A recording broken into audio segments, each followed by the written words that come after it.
You can see why the NHS is under pressure. We're weeks into the Omicron surge now, and that's now being clearly reflected in hospital admissions.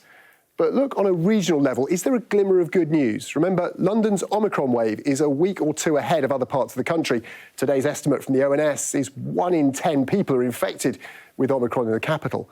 But look at the latest hospital admissions, and it looks like they might be reaching a peak in London. And so far, at least, the severity of illness is still looking milder with Omicron compared to previous waves. Those needing mechanical ventilation, just a quarter of that in previous waves. But there's a massive caveat here. The vast majority of cases so far have been in young people. Admissions are still rising among older people who are more likely to become severely ill. We wait to see how well boosters protect them. Good news today from health officials, though. In the over 65, boosters still offer about 90% protection from hospitalisation 3 months after getting one.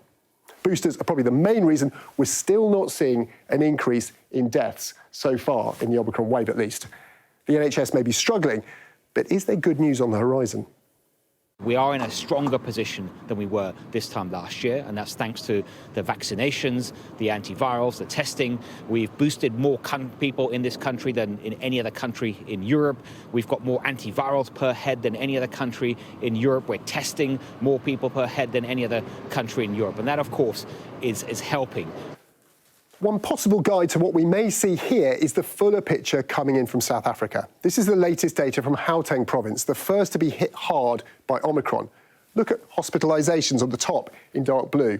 Their wave definitely looks like it's passing now. By no means was it easy, a big rise in hospitalisations, but on par or lower than with previous waves of infections, despite much higher infection rates. And take a look at mortality at the bottom here in red. Far fewer deaths from Omicron, despite pretty high levels of hospital admissions.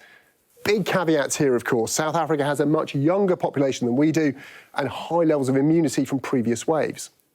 Hidden in the UK data might be another bit of good news for us. Cases of the Delta variant, here in red, are finally on the way down. The uptake of boosters, the most likely explanation. Omicron in blue definitely has the potential to cause huge suffering, but if our response to it is helping snuff out the definitely more dangerous Delta, that can only be a good thing.